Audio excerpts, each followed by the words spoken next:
Hello everyone, welcome to this episode of the Sports Hub. I'm Michael Wengrzyn, and here at the desk with me today are Alex Strouf and Jackson Jirik. Guys, are you both ready for Thanksgiving break here? I'm ready. I had a Friendsgiving over the weekend. I'm still full, but I'm prepping myself for the upcoming weekend. I didn't realize you had friends. I didn't either. Wow, that was a brutal start to this episode. I'm hurt, so I'm going to stop talking.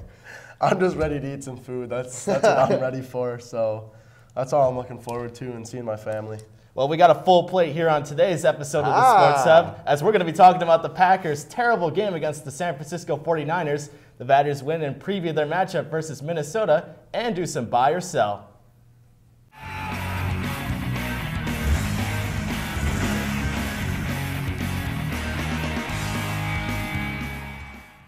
The Green Bay Packers were dominated by the San Francisco 49ers in a 37-8 loss at Levi Stadium in Santa Clara on Sunday night.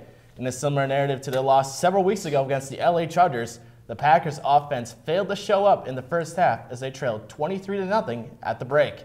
The Packers would finally get a touchdown midway through the third quarter, but a quick 49ers touchdown 2 plays later pretty much ended all hopes of a comeback for the Pack.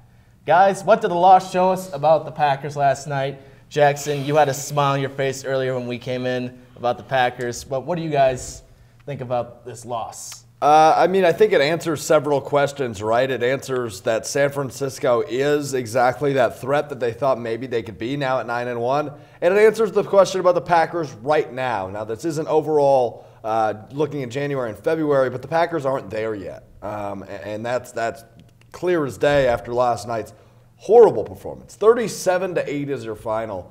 I was expecting a Packers loss, but I was expecting the offense to put up points. 8 points and allowing 37. There's just really no good takeaways from this for the Packers, who had 2 weeks to prepare for this game.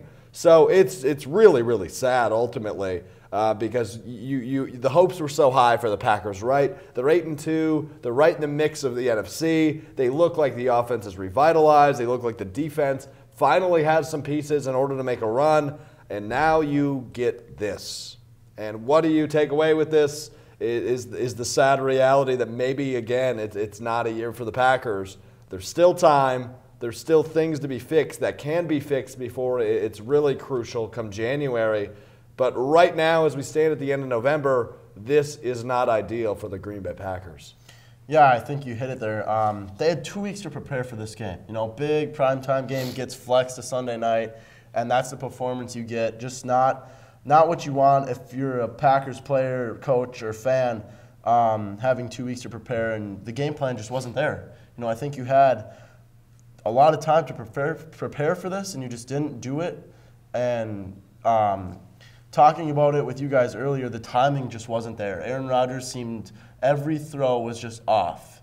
I think one of the biggest ones I had was he had a chance for the Packers to score to keep the game relatively close, and he overthrew the guy in the end zone on a great route. Just overthrew him. Needed to be there a second earlier, and it just wasn't there. And I think that really just explained the entire game. Just the timing was off. Second late, second early, and just wasn't there. Defensively, just secondary got broke down. They got beat. George Kittle's big touchdown there, that was embarrassing. Just horrible for that. Wide open. Yeah, wide open. And you can't allow that to happen. So I think they just got to go back to the drawing board and look at some film. And, they're a good team. I think they still have a very good chance to win the NFC North, get that home field advantage, whether they play the Vikings or the Cowboys. But they just got to go back to the drawing board, settle down. They're a good team. They're a good playoff team. Obviously, we know Aaron Rodgers is great in the playoffs. He can make magic happen out of nothing. It's just, can they go back and fix their mistakes that they had? They're still a really good team, Jackson. There's no doubt that the pieces are here for Green Bay. It's just a matter of putting them together in the best way possible and execution. Last night we saw very little of that. 37-8 once again. I'm going to keep bringing up this score because that says it's really bad offensively and it's really bad defensively. It's a really bad football game. This is ideally, and we said this with the LA loss, is football seasons are full of highs and lows. You hope that LA loss was the biggest low of the season.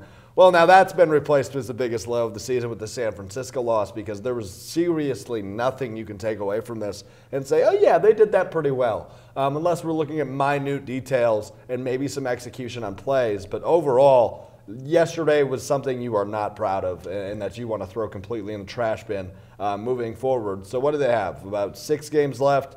5 games left. So, I mean, they've got work to do. 5 games left at 8-3.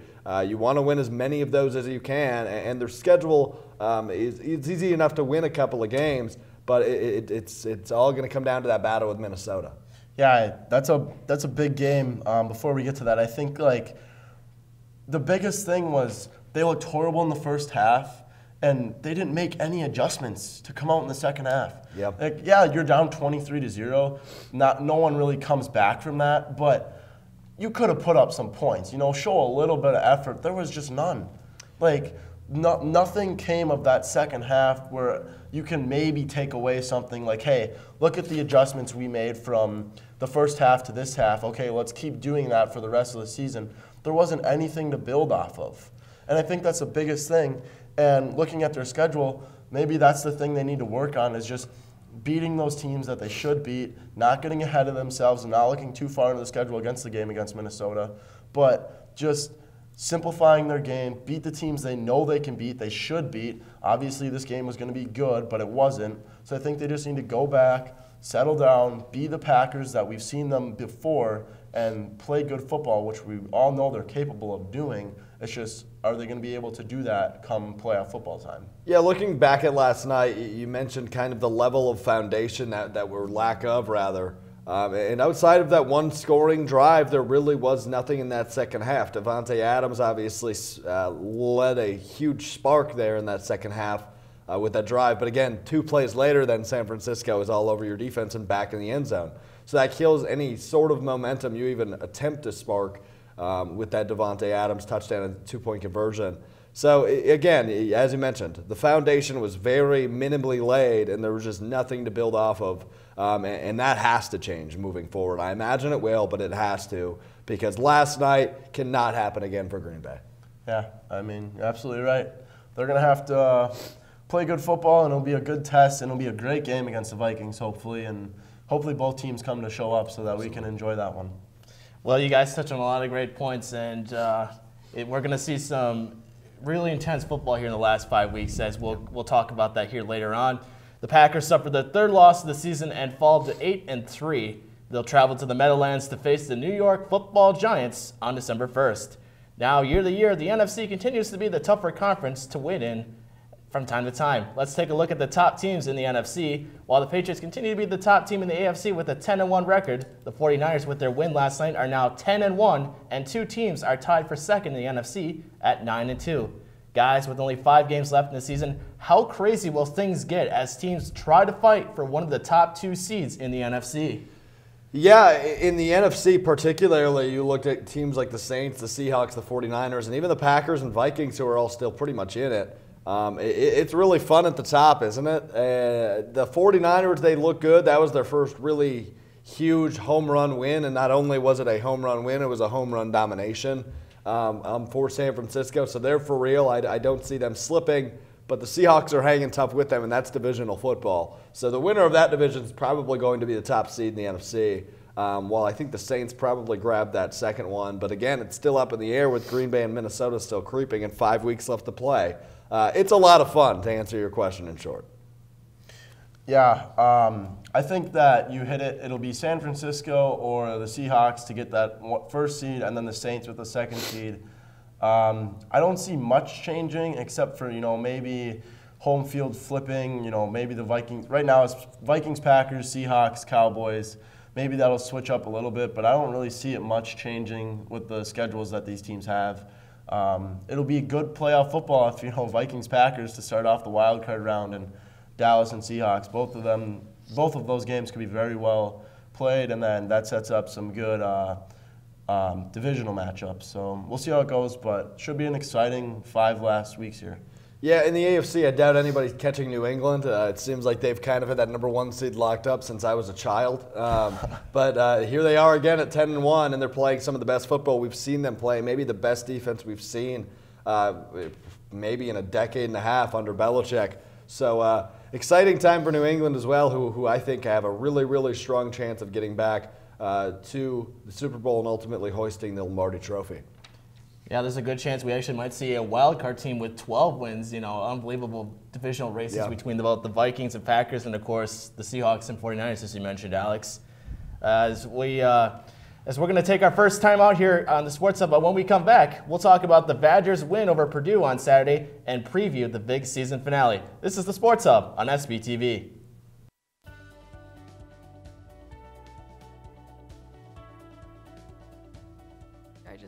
To get good grades and to do well. But it also made me realize that I have a lot of career goals. You're there to get a full college experience, not only participate in your sport, but participate in things outside of that, and it's all about growing as a person. My coaches have helped me with figuring out who I really am. Their lives are dedicated for us to succeed.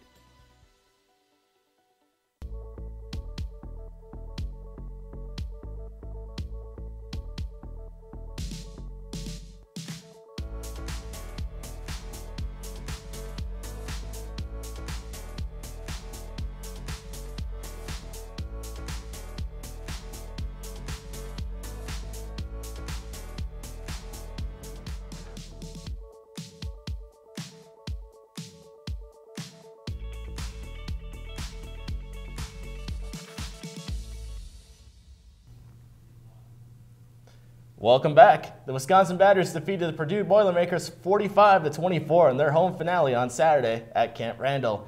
The game was close in the first half, but a 62-yard field goal by Badger kicker Zach Hintz gave Wisconsin some momentum going into halftime.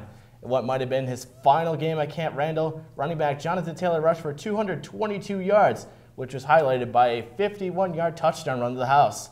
Guys, what are some of the takeaways from this game, and how much confidence do the Badgers have again? Zach Hintz with the leg of a lifetime. This guy lifting the Badgers' spirit 62 yards in the air as an absolute piss missile, a rocket for 62 yards. That man made my entire Saturday. But Jonathan Taylor, obviously the takeaway. 222 yards, as mentioned. The guy went bananas, as he's been doing every single week this year, with an exception of maybe 1 or 2 games. So, yeah, they should have confidence. Going into this matchup against Minnesota. They had those 2 sloppy weeks against Illinois and Ohio State respectively, but since then have picked it back up. And when you put on a showing like this in your home finale, you've got to be pretty happy with where you're at. Obviously, road games are difficult because the atmosphere created in Minnesota next week is going to be an insane one. There's a lot on the line in this final game. But if any team can do it and go in there and win, it's the Wisconsin Badgers, who, rightfully so, have a lot of confidence back. Yeah, big game, college game day going to be there. So like you said, it's going to be an insane atmosphere. For the Badgers, I think they needed this game to, show that we're still a good team. We're still capable of winning the Big Ten West and wanting to play against Ohio State in the Big Ten Championship. For them, they just got to stick to their game plan against Minnesota. Don't get razzled by the crowd there. It's going to be crazy. It should be fun to watch. I just don't know if the Badgers are going to be capable of doing it. I think they can. I think it's going to be, that border battle that everyone talks about year to year for the Axe. But there's a lot more on the line this time. And being a Minnesota sports fan, I don't see the Gophers winning this game, to be honest. I'll take that as my take right now, is the Badgers will win this game just because the Minnesota sports teams don't come up clutch. They're just absolute, I don't know what else to tell you. They're just not. You're constantly hanging on to that. I've had it my entire life. What do you want me to do, believe? No, I can't. I just can't. I can't believe that they're going to win this game. I'm a realist, and that's what I think is going to happen. I think it's going to be a great game. I think we could see, maybe a 10-point win, 7-point win. It's going to come down to the final drive of the game, but I just don't see the Gophers winning, and I think we're going to see the Badgers win the Big Ten West and then face Ohio State, but I don't think they're going to beat Ohio State.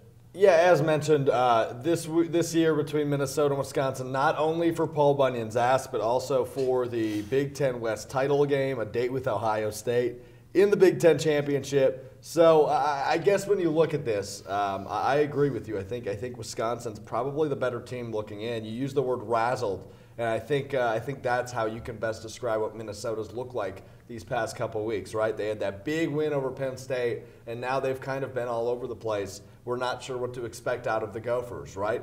They've been in closer ball games. They've won them, but they've been in closer ball game ever since they entered that top 10, and then they took that first loss, and now you don't know what to really expect out of the Gophers. I think the Badgers have been more consistent, but the Gophers have also had more domination early, and now they've been in these closer ball games late, because obviously that's how the schedule shook out for Minnesota. Nonetheless, should be a really good one. I think it's probably a 2-score game maximum. So I guess I'll throw a score at you, 35-21. I'll take Wisconsin. Okay. So you think the Gophers have been more inconsistent than the Badgers this year? Recently, yes. Recently, so they beat Penn State, right?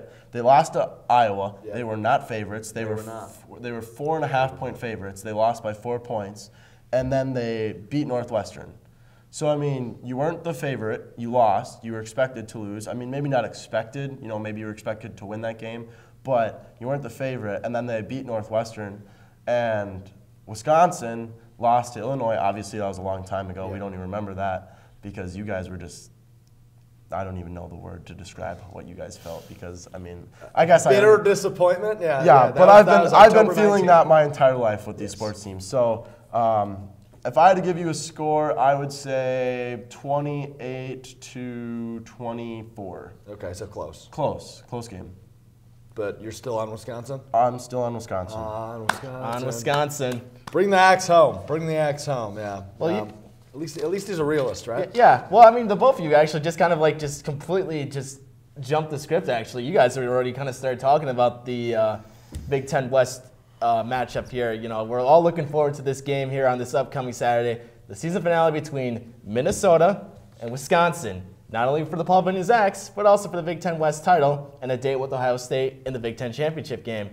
Guys, you kind of touched on this a little bit, and you've already kind of given your insight on which school you think will win, but kind of break down what you think you need to watch for in this game between both of these two teams. Yeah, I think it's offense first, believe it or not, in this battle. We usually talk about the superb defenses for both teams, but I think it's the ability of what each offense can do. And again, it's been the Jonathan Taylor script, right, all season long. What can he provide to this team? If he can bring this level of play, then you can expect this level of victory for Wisconsin. So it's really dictated by what Jonathan Taylor's able to accomplish this weekend behind that big line and running that Wisconsin offense on the road.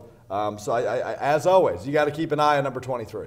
Yeah, I think for the Gophers, it's Tanner Morgan and being able to – I think the biggest thing is going to be throwing punch for punch on both sides of the ball. Is Badgers go down and score, can the Gophers go back and score? You know, right away, get the momentum in their side, but can the Badgers, you know, say the Gophers score first, can the Badgers come back and punch them and just keep that, you know, back and forth game that we're expecting to see? I think that's the biggest thing is, can the offensive teams or offensive players make the plays that they are being able to make, like Jonathan Taylor and Tanner Morgan, each on their respective sides? Can they carry their team, per se? And then can their defense, you know, maybe make that one stop that they need to keep the game close or maybe create more momentum for their own team? Yeah, I think, again, you nailed that right on the head. It's a matter of opportunity and making the most and swinging that momentum in a certain direction. It will be a close game. I think my prediction's probably a little off base, but you never know what can happen in the world of college football. I agree. I think it's an offensive matchup this week, which again is strange to say for these two teams. An opportunity to play for the Big Ten West or Big Ten championship game and for bragging rights, as the Badgers and Gophers will battle out in Minneapolis on Saturday with kickoff scheduled for 2:30 p.m. We'll take our final commercial break here on the Sports Hub, and then when we come back, we'll do a quick round of buy or sell and talk a little bit about Thanksgiving. We'll be right back here on the Sports Hub. UW-Stevens Point is home. It's a university where professors know your name and get you involved in research. They inspire us to realize big dreams. At UW-Stevens Point, sustainability is what we stand for. Our beautiful campus encourages exploration, developing new fields, and problem solving for the real world. It's a great place to launch your career. UW-Stevens Point is home. Apply today at uwsp.edu.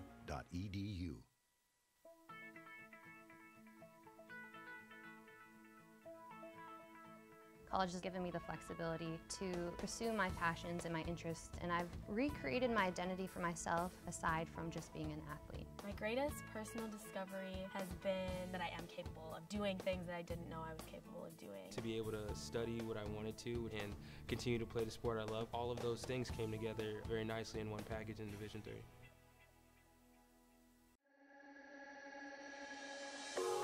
The Media Studies is a program for people who love to tell stories, whether that be in written form, visual, or audio. Media Studies is exciting because it's always fresh, it's always new. Media is at the center of everything we do.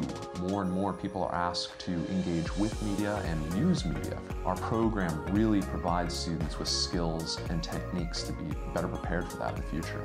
We offer courses in media production, both video and audio, nonfiction and fiction, music production, journalism, film studies. Media Studies is a great way to get hands-on experience in the field that you're looking to do. They teach you the basic concept behind everything, and then they tell you to go do it. We really pride ourselves on thinking of a wide set of opportunities that we can give our students. The student organizations are a great asset. We have SPTV, the student television organization, 90 FM, the radio, and the Pointer, our student-run newspaper. It's a great way for students to get involved, learn skills that they need for class, and meet new people. Some great facilities where our students can hone their skills. There's a giant studio in the center of the comm building. I've had quite a few classes in there. A lot of our classes are very hands-on, they're very interpersonal. You're getting the skills that will allow you to create your future, and I think that's what makes it a truly amazing experience for students. There's an incredible range of options for graduates. We've had students go out and become independent contractors, work for radio stations, newspapers, with TV stations. Everyone is different, and they have their own unique style. In all the classes and all the student organizations you get involved in, you have a lot of flexibility to really create your own work and do it in a way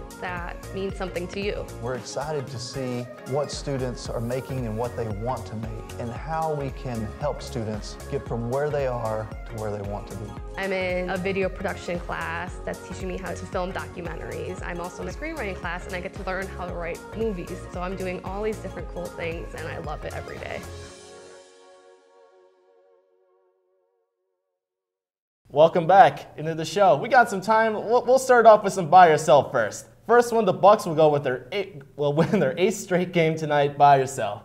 I'll buy it. I mean, this team's rolling. They've only lost one game in the month of November, and we're almost to the end. What is it, the 25th day as we film? Mm-hmm. So that's a pretty darn decent run by the Bucks. They're 13-1, I believe, in the month. So I'll buy it. Why not? I'm going to agree with you. I think that they are the best team in the league right now. If I had to give the power rankings, I think they're just going to go in and dominate their game tonight, and we're going to see their 8th straight win. Yeah, I'll buy that too. I believe they're playing the Utah Jazz, which is a team that actually has beaten the Bucks this year, so they do have their number, but still quite a bit of basketball yet to be played throughout the rest of the month and into December. Second one with the White Sox signing your former Brewer Yasmani Grandal. The White Sox will be a wild card team next year. This is so hard to predict, especially in the AL. I'll sell it. I don't think Yasmani Grandal is the entire reason a team would make the jump from a non-playoff to a playoff team. I think it's hard to give him that much pull, although he signed a nice contract and will make a couple G's and M's and other letters that refer to monetary attention. What am I talking about? He signed a big paycheck is what I'm trying to say. And although it's a very nice paycheck, I don't think he has the ability to totally give a team that much different of a spread from going to a non-playoff to a playoff team. So I'll sell it now, but again, the White Sox are a team that could probably make a push toward the end of the season next year, but you don't know. It's too early. Yeah, I think the biggest thing for him is he's a difference maker, but he's not a difference maker that's going to bring a team from, the White Sox were just terrible to they're going to be a wild card team and fight for a playoff spot. I don't think he brings that. He's a great player, But I think the White Sox are going to take a step in the right direction with the signing of him. Maybe they get one more player, a pitcher, help their pitching rotation. I just don't think that Yasmani Grandal brings them to the wild card or even fight for it. Maybe they'll be close within 5 games or something, but they just won't get to that point, at least not this year, this upcoming year. I'm going to sell that as well. I don't like the White Sox in particular, and I have reason to. But at the same time, I can't ignore the fact that they're getting better and that their farm system has been one of the better ones in baseball the past few years. So with the talent that they have right now and guys such as Tim Anderson, Yohan Moncada, Jose Abreu, of course, he's still there, I can expect them to see at least a little bit above 500 next year. Right. Yeah. Finally, this one, Alex, you might like. The Cincinnati Bengals will be the 3rd team to go 0-16 in NFL history. Give me this camera. I've been saying it for 3 years. Cincinnati will go 0-16. They're on track now. What are they, 0-10, 0-11? They've only got a few more games to do it. They're going to do it. I promise you. I guarantee it. Cincinnati will go 0-16 because they're god-awful. And Zach Taylor has done a horrendous job in his first year. Andy Dalton no longer the quarterback, which is probably a positive thing if you're a Cincinnati fan. They'll go 0-16. I'm guaranteeing it. Buying it. You're going to buy it. Okay. I couldn't tell. Yeah. I couldn't tell. Yeah, very passionately buying I couldn't it. tell. But I'm going to agree with you. I don't think I have to say anything else because you kind of just took everything that I had to say. So I'll just buy it. Yeah, it's just a simple buy. I'm just, not much. I don't need to say anything else because I'm very passionate. Yeah, I'm just going to be like, horrible football team. You know what? That's okay. I'm just going to buy it. You do you. I'm going to buy it. Well, just like the Bengals season, there isn't really much good out of it, so I'm going to buy that too. 3 buys on our end. Now, before we end the show, it's a good chance to reflect on everything that's been going on, especially with the Thanksgiving holiday coming up. Guys, what are your Thanksgiving plans, and what are you guys most thankful for? I'm thankful for so many things, Michael. First off, I'm thankful for all of my great friends and family here at SBTV that allow us to do what we do each and every week. We do appreciate all of your hard work for making this place what it is. Of course, my family. I love my family. So excited to see them. My wonderful roommates, including our director, Jake, who put up with my shenanigans. I don't know how, I don't know why, but thank you for that. And of course, I've been doing this for roughly 3 years now, but I'm thankful for a good paper toss. So that's my list. That's my list. Yeah. Well, for me, I think I'm thankful for my family, definitely. My friends, most definitely. You guys, for sure. All the people here at SBTV, over at 90 FM. Thankful for a lot of things. Being alive is one of them, definitely. Good. Well, of course. Keep it positive. Yeah, keeping it positive here. That's who we are. And then thankful for food. I just got to be thankful for that. So I got to ask it while we have a few minutes. What food are you most looking forward to consuming when you make the trip back to Minnesota this week? Well, I think you can agree with this, and so can Michael, and so can a lot of people, but mashed potatoes and gravy. So you're saying that's the most elite Thanksgiving food? Well, I mean, a potato is just one of the best. Well, we're talking strictly mashed potatoes and gravy. Mashed potatoes and gravy. What can you devour so much of and not get tired of? Mashed potatoes and gravy. That's an answer. That's definitely on the Mount Rushmore. Are you a stuffing guy? I am, but it has to. It's so hard because sometimes there's people that make good stuffing, and then there's stuffing that's just mushy. And I'm not a guy. So you have to have the correct amount of stuffing. Yeah, okay. Yeah. Interesting to me. Okay. So now, turkey or ham? So I hate that you're making me pick one over the other. Well, I have to. I'm a big turkey guy, but I'd say I would be more ham overall, right? So I would say ham on a regular day. Why? You're a turkey over ham guy? Yes. I think ham is just better. I don't know. I can't give you the dynamics of food that I think tastes better than the other. What's your opinion? You're Alex Strouf. You have an opinion. I think ham. I prefer ham over turkey. Okay. But I also like turkey a lot. Yeah. I mean, I like ham, but I think turkey, if you're talking Thanksgiving dinner, turkey. Mike? I got to go with, Thanksgiving dinner, turkey, yeah, I agree. Yeah, turkey for Thanksgiving. That's what we're talking about. But I like ham better. But on a Thanksgiving turkey. We're talking about Thanksgiving food. I like ham better than turkey, but I'd rather eat turkey for Thanksgiving. Okay. Okay. I think you guys can agree to disagree. As for me, food family, and football. That's what I'm thankful for. Good answer. That's all time we have for today's show. I'd like to thank Alex and Jackson for joining me on the show, and a big thank you again to our technical staff and all their work to make this show possible. Be sure to check out our Facebook page at SBTV UWSP Television and follow us on Instagram at SBTV_UWSP. You can also follow our SBTV and SBTV Sports Twitter pages as well. Lastly, check out the UWSP Athletics page for all things Pointer Sports. Thank you for watching, and once again, from all of us at SBTV Sports, happy Thanksgiving.